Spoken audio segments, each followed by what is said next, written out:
Welcome back to another episode of the Balance Period podcast, the show where we equip you with the tools you need to more mindfully manage your energy so you can feel good, function at your best, and lead by example.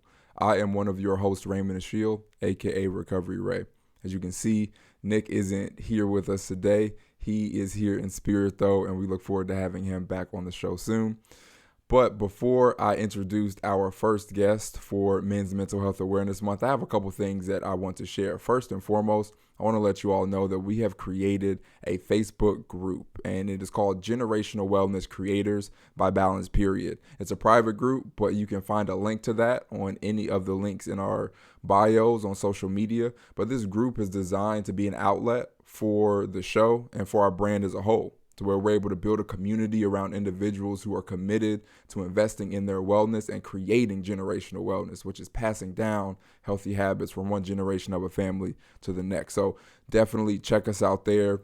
We'll have a segment on there called Wellness Wednesdays, where I hop on live. I talk about some good things that are happening locally, some good things that are happening nationally, and then just share some of the ways that I'm investing in my wellness. And we'll have a dialogue around a lot of topics centered around ways that we can incrementally improve our quality of life. So definitely check us out there. The second thing is what we normally start the show with, which is a mindful moment.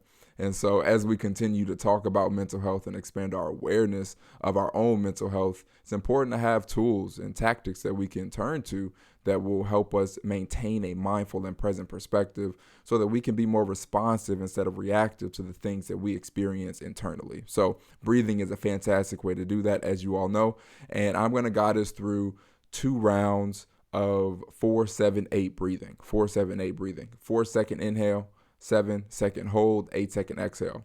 And this is a fantastic breathing pattern to help us activate our parasympathetic nervous system, which is our rest and digest system. It allows us to calm down from the inside out so that we can be more responsive instead of reactive. So I'm going to guide us through a couple rounds of that. And then I'm just going to have you pause and just be with yourself. Notice what's happening internally. And if you notice that your mind wanders from you focusing on your breath, I just want you to gently bring your awareness back to your breathing. All right. So I'm going to guide us through a couple rounds, give us some space just to be, and then I'll introduce our guest for the show. All right. All right. I'm going to count us down 3, 2, 1, and we're going to get started. 3, 2, 1. Inhale, 2, 3, 4. Hold, 2, 3, 4, 5, 6, 7. Exhale, 2, 3, 4, 5, 6, 7, 8. Inhale, 2, 3, 4. Hold, 2, 3, 4, 5, 6, 7. Exhale, 2, 3, 4, 5, 6, 7, 8. Continue to breathe in your normal breathing pattern. Notice the sensations you feel as you inhale and exhale.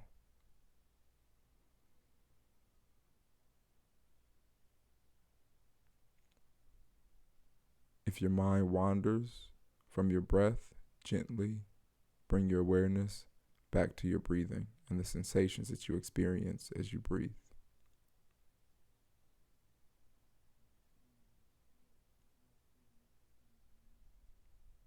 If your eyes are closed, gently begin to blink them open.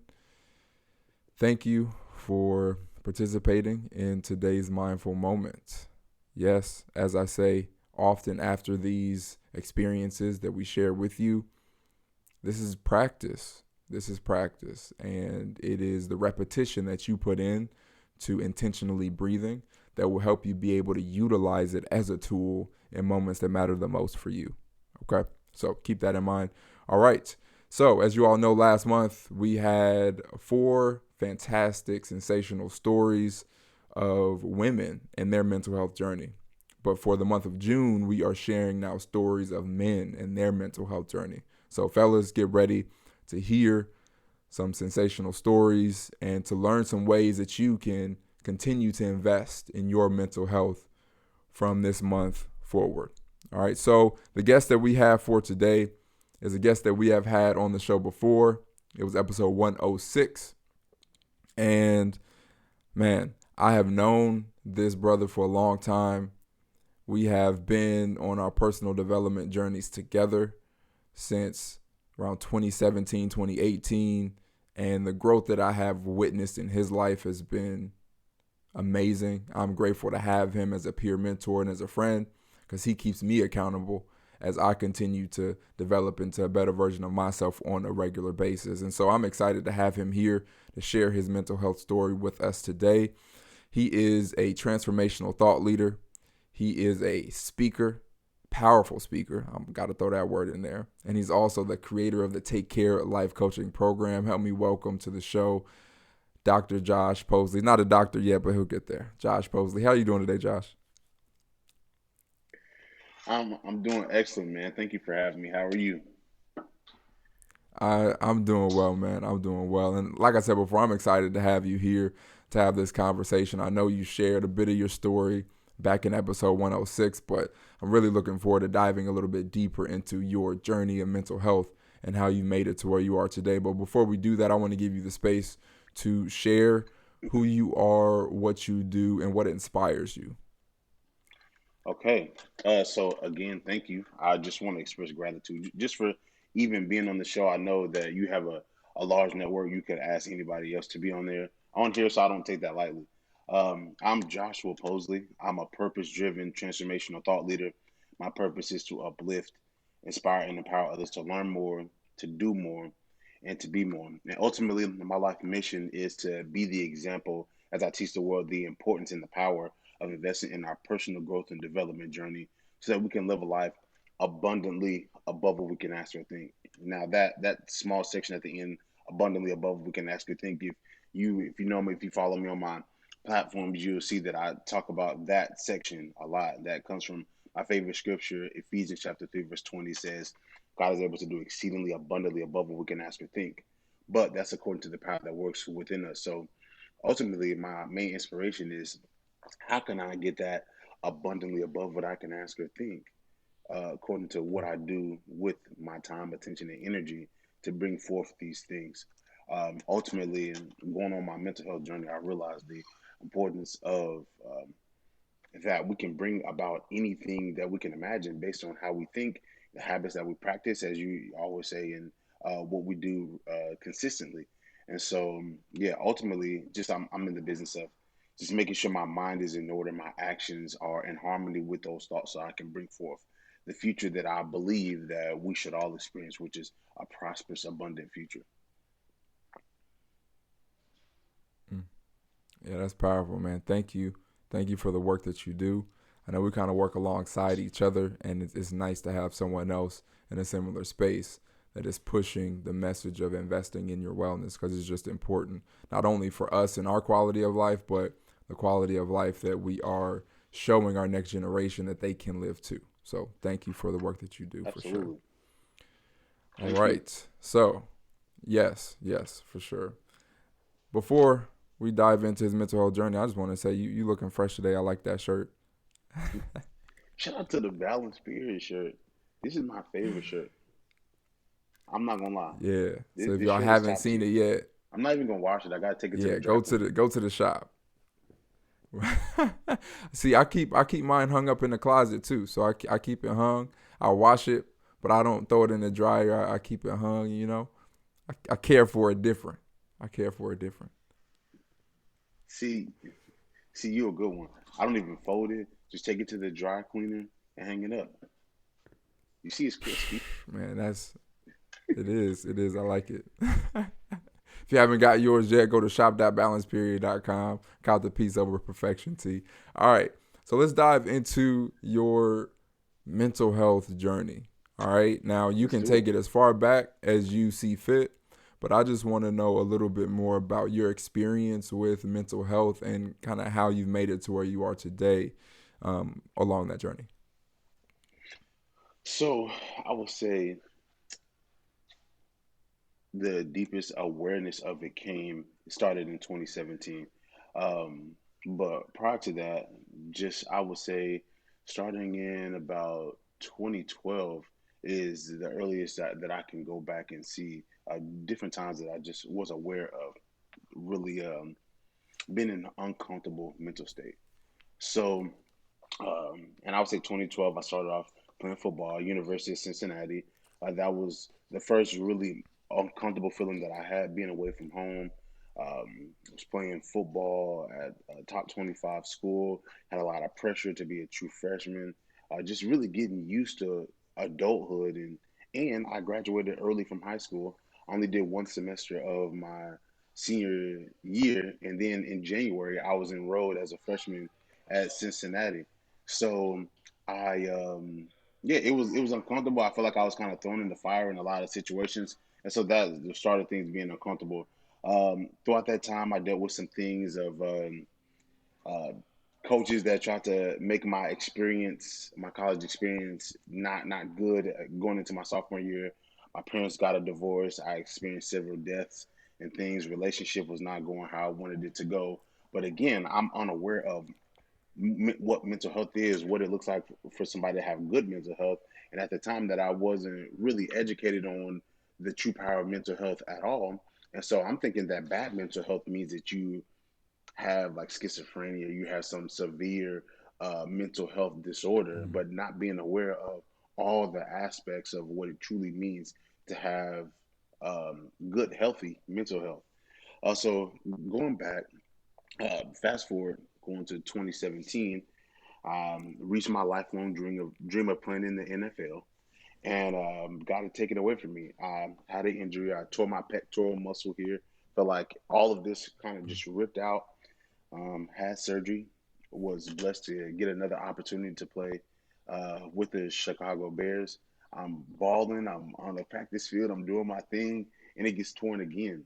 And having my lifelong dream achieved, but then getting it taken away from me after I felt like I put all the time, attention, energy into the necessary areas to be a student of the game, to eat right, to stay out of trouble, to not do certain things that I know weren't going to help me along my journey, and to see that I put all of everything that I have into this, into my craft, and did not get that back as I felt like I should have received the results that I was working for. It really took a toll on me. Um, then the relationship that I was in, my emotional intelligence and my emotional maturity was not as it should be. I realized later on that there's a lot of things that I allow externally to dictate how I feel internally. But once I mm, realized that gap, that that I no longer had to be controlled by the things that went on outside of me, or my emotions are not dictated by things that happen in my external world. Once I was able to understand that, I read a couple books. Um, I read The Power of Your Subconscious Mind, um, As a Man Thinketh by James Allen, Secrets of the Millionaire Mind by T. Harv Eker, and then I read The Way of the Superior Man by David Detta. Those those books really showed me the importance of really honing into my mind, and that everything that I'm experiencing in my life is a seed, is a result of the way I think, what I place my attention to, what's a part of my mental diet, the things I listen to, the things I read, the things I watch, and everything for me. The mental health struggles from stress, anxiety, all of these different things are a result of how I choose to place my attention on certain things, or how I've been conditioned to think, just mm, um, over time. So once I really understood that I am accountable and I choose how I feel, and I'm accountable for my own mind and what I choose to place my attention to, it truly changed my journey, my mental health journey. And from there on out, it's been progressing ever since. I'll be progressing until the day that I die. Of course, every day is a journey, but damn it. Gotcha. Okay. Yeah, go ahead and if you recall what you were saying right as it went off, go ahead and just repeat that real quick. And that'll guide us into the next question. okay. So, just throughout that journey of reading those four books, I really understood the power of everything that I place my time, my attention, and my energy to the things that I listen to, things that I read, the things that I watch, it really showed me that I have full accountability of the trajectory of what my mental health looks like. And it's a journey. I'm not saying that I have perfected that. I'm still growing every day. I'll be growing until the day that I die. So it's a complete journey of progressing my mental health to the best of my ability. But yeah, so understanding the full accountability I have for the trajectory of what my mental health looks like due to the things that I place my attention to was everything. Mm. Yeah, that's powerful. That's powerful because similarly, along my journey, there was a time when I wasn't paying attention to the effect that my mental health was having on my external reality. And so once you are aware of it, like you said, it is a journey to go through the process of continuing to expand your awareness and then to make the internal changes necessary to begin to get different results based on what you're experiencing externally, whether it's in your control or not, right? And so Right. I think it's powerful that you highlighted the fact that it is a journey. It's a continual process. I see it as like, we shower every day, we eat every day. Tuning into what you're experiencing internally is worth doing daily, and it's necessary to do daily in order to maintain a healthy mental and emotional space, right, for yourself. So thank you for Absolutely. sharing that. I do want to talk a little bit about some of the intricacies, right, in making those adjustments internally. I know you mentioned just doing things like paying attention to where your attention and energy was going, also what you're listening to, what you're reading, what you're watching. So, can you talk about what that process looked like for you to notice that there were ways that you were responding to things internally and externally that weren't really serving a useful purpose anymore, and then you were going to decide to make different choices moving forward? What did that look like for you? So, excuse me. So, at the beginning, when I first became aware of this, I heard an analogy in the book, The Secrets of the Millionaire Mind. He says, where your attention goes, energy flows, and results show. Okay. Where attention goes, energy flows, and results show, which means that I'm going to reap the result of anything that I place my attention to because obviously I put my energy into those things. So I had to look at, okay, what are the results that I'm getting in my life? And do they help me on this journey of me becoming who I aspire to be? Okay. And that happened because of reflection. I was only able to figure that out through reflection. Once I reflected and I see that these are not the results that I want, that serve me to get on that journey closer and closer to becoming who that I was, the person that I was designed to be, then I had to, okay, take inventory of the things that I place my attention to. These things aren't serving me. These things aren't the best use of my time. These things aren't helping me progress. These things aren't helping me learn more, do more, or be more, or anything. So I need to reevaluate how I place my energy. Now, on a practical way, I use a planner. I write down what my priorities are, the things that I'm grateful for, what are my biggest wins, how I will improve. It's the different things of how I want to spend my time throughout the day. So, since I know before that I wasn't spending my energy accordingly, I need to now be more intentional with what my time looks like throughout the day so that I'm putting my energy to things that are purposeful. That's number one. Number two, um, I read the book Asking It Is Given. The book is a powerful, powerful book. I highly recommend that book. In that book, he talks about the 22 Mm-hmm. emotions on the emotional guidance scale. It says at the top, the highest pure emotion that you can feel is the love, compassion, enthusiasm, all of these things. The lowest emotion on the 22 is the fear, guilt, depression, anxiety, those sort of thoughts.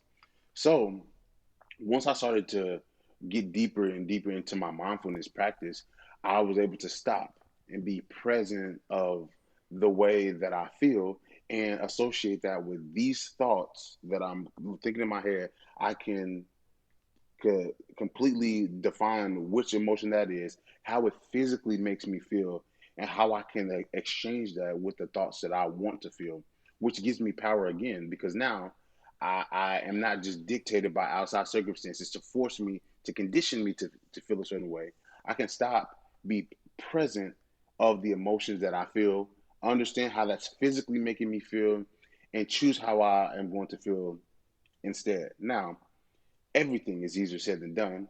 Just because I decide to feel a certain way or think a different way doesn't mean it's going to happen automatically, but it's the gradual and the consistent practice of it. And that's why I said that it's all a journey, because the closer and closer and the Mm-hmm. more that I become aware of that, the more I will be able to master my mind. And instead of being conditioned to react emotionally in one way, I can now train my mind and condition myself to fully operate in love, peace, joy, happiness, and these things unconditionally.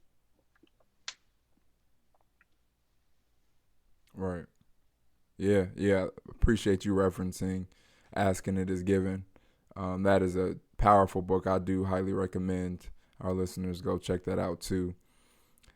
As we think about life and especially in mental health journeys, you experience some highs and you also experience lows.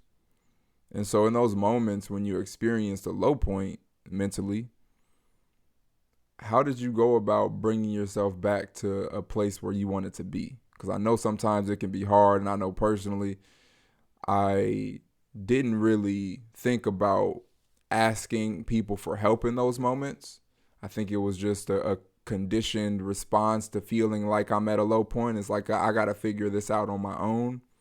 But I've learned over the years that it was important for me to reach out and to have a support system to help me in those low times. So what did that look like for you? Was it reaching out to certain individuals? Was it having a therapist? How did you go about getting yourself from a low point mentally to where it is that you want it to be?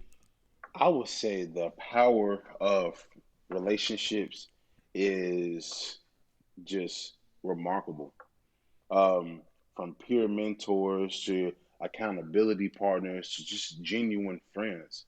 Um, I would say that I have a powerful group of friends that keep me accountable and that help me progress and help me maintain a present perspective, or as you say, a positive present perspective of the circumstances. So one way that they have helped me do that is, so a situation can happen, okay?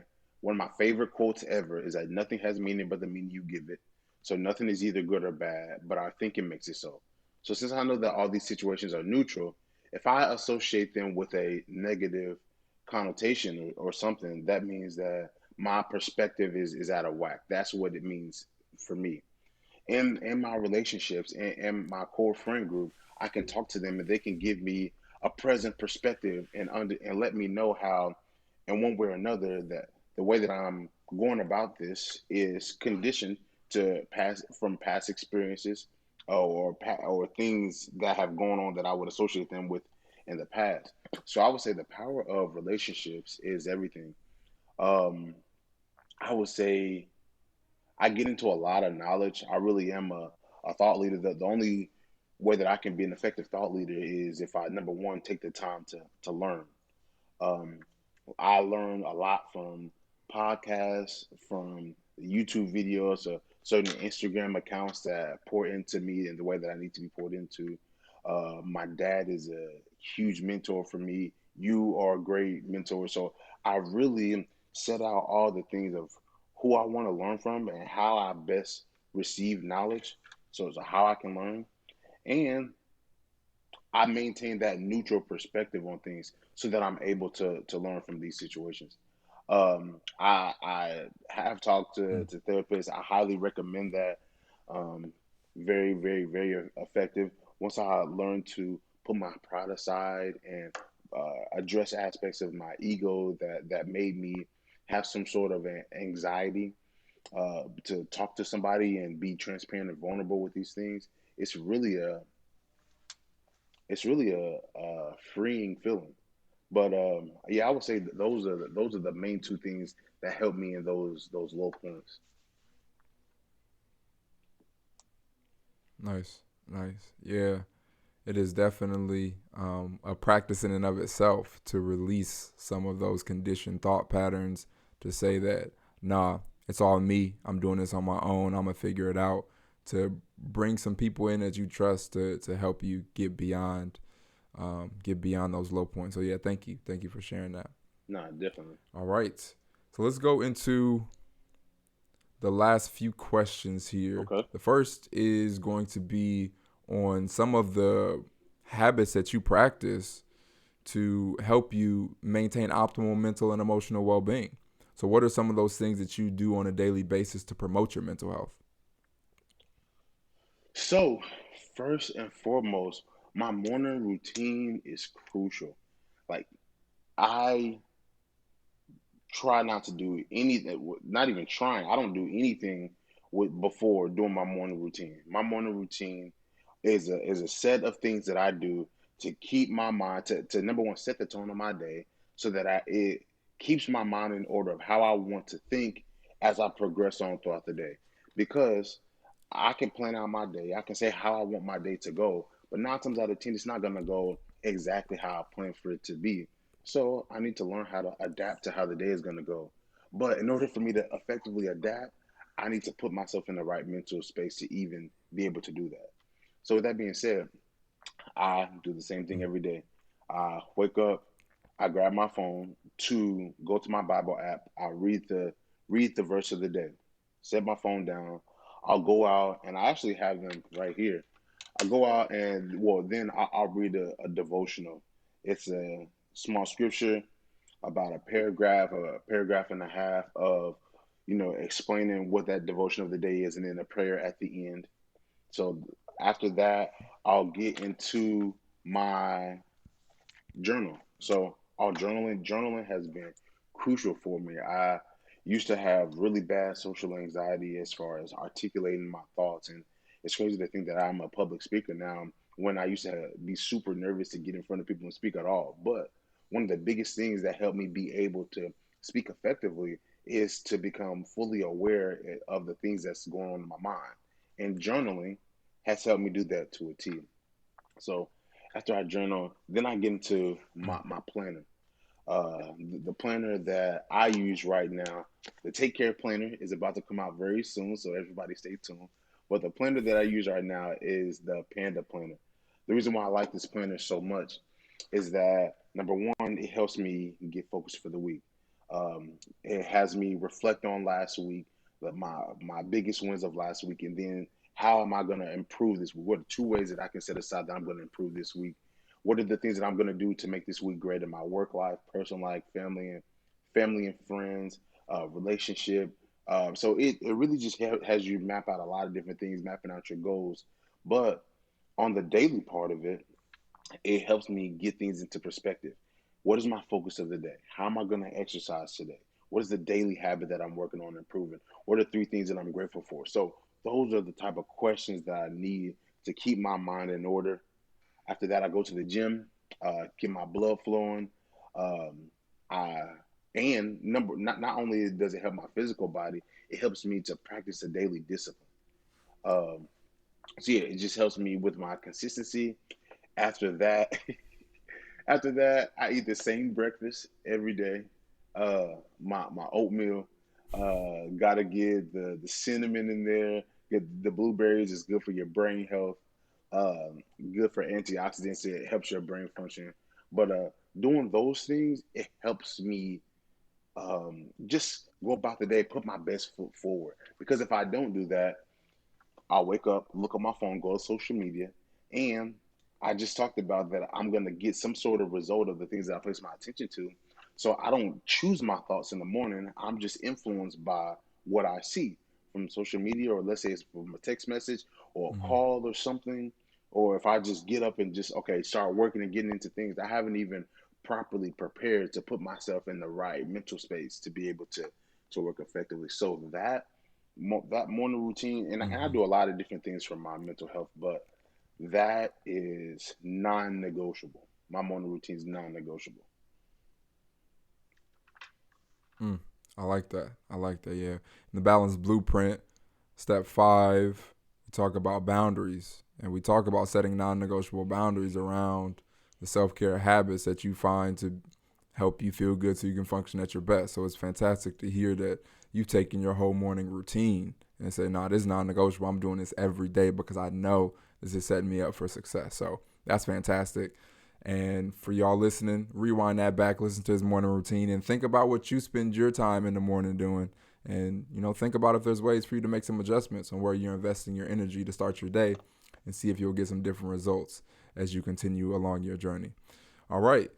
Now, so the last two questions here, I'm actually switching up the second to last question because you were on the show before and you answered it, Mm-hmm. which is normally what are the three words that you use to describe the relationship you have with yourself. But today I want to ask, what are your three innermost values and why are they your values? So, excellent question. I've been waiting this whole time for you to ask me this. Um, Three things. The first and foremost is love. Love. Um, I am a Christian. I am a person who strives to be Christ-like in several ways. That's non-judgmental. That's expressing love, joy, peace, happiness, grace to people. But the reason why it's love is because I believe that love is the most powerful emotion that we can experience. I wouldn't trade experiencing love for experiencing any other emotion. So with that being said, I want to always act out of love. I think that I have become aware of when I'm acting out of um, fear or anxiety or anything that's not positive is really just a lack of love. And I feel like for me operating in love is a solution to all of these things for me to fully express who I truly am at my core. And then if there's a scripture that says this thing that I commend you to that you express love one toward the other. So I would say love is first and foremost. Number two is service. I'm committed to being of service, whether that is pouring into someone, whether that is me teaching someone the principles of growth and development, whether that is just me being there or listening to someone, whatever that looks like, I'm here to express love and then be of service to people. The third thing, the my values is operating in excellence. That has really been the chapter of my life that I've been in for some months now, and I think that I'll be on this journey indefinitely. I was listening to a Bible study, and he was saying that there's a difference between someone being anointed to do something. Anointed meaning you have gifts and talents, you have abilities that you were just born with, but you can be anointed to do something. And he said you can be anointed and be a bum. What he was trying to say is that you could be blessed with these gifts, talents, and abilities, but do nothing with them. But the way that you do the most you can with what you have to reap the greatest result possible is by truly operating in excellence. And what that means is how do you show up? How consistent are you? How disciplined are you? How committed are you? Are you committed to operating in excellence, or are you just I would like to operate in excellence, or I'm just appreciative of having those gifts? Okay, but what are you doing with those gifts to cultivate the greatest version of you possible? So I'm committed to three things. I'm committed to my values of expressing love, operating in love, being of service to people, and operating in excellence. Mm. And that is powerful and so eloquently put, as you talked about before. It's awesome to see how you transformed into this transformational thought leader, speaker, someone who can take a point and just share it in a way that is just beautiful. So thank you for that. I love it. I love those three. I know I definitely look to operate out of love too. But the most interesting one for me was excellence. I really like how you were able to break that down and talk about the difference in your ability to execute in excellence. And a lot of it from what I gathered is just your intention behind what it is that you're doing. And from what it sounds like, all three of these work together for you to where you're doing all three of these together, which helps to amplify each one, which is huge. So thank you once again for sharing those with us. Absolutely. Thank you. Thank you. All right. The last question. You've answered this one before, but I'm interested to see if your message is a little bit different. So you have the ears of the entire world and you have 1 minute. What message would you share with the world? What message would I share with the world? I would say the topic of excellence. I remember back in 2018, I was working at Roche and I was dealing with the customer. At the end of the call, I was annoyed. I was doing my job as effectively as I could. I was in a period of time where I was just irritable. I was uncomfortable. So I was ready for the workday to be over. I did not like going to work at all. At the end of this call, he said, "Hey, Josh, thank you for helping me. Also, make sure you're doing the most you can with what you have while you can." I was like, wow, make sure I'm doing the most I can with what I have while I can. So I'm spending my time soaking in my sorrows. I'm spending my time putting my energy into things that are not the best use of my time to help me become who God has truly designed me to be. But before I focus on complaining or thinking these negative thoughts, am I doing the most I can with what I have, with the time that's been given to me? That's what led me on the mission to truly learn more, do more, and be more to increase those quality of my life. So, since I put the effort to learn more, do more, and be more, it showed me that I have the accountability to really create the future that I want. I'm sure all of us that's listening to this podcast, if you can identify 10 things that will make your life better, I think we could do that immediately.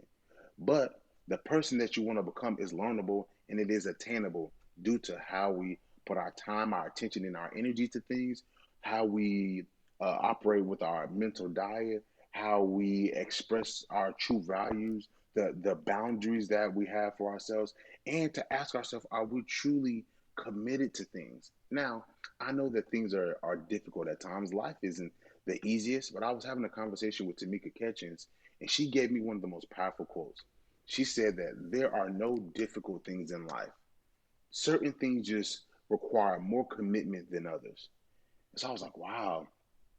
So before I complain, before I just talk about the struggle of things, before I focus on what I don't have and what things could be, am I fully committed to get am I fully committed to learning more, doing more, being more, so that I can fully operate in excellence to bring forth the life that I know I deserve and that I know life is supposed to be lived. So you have that ability.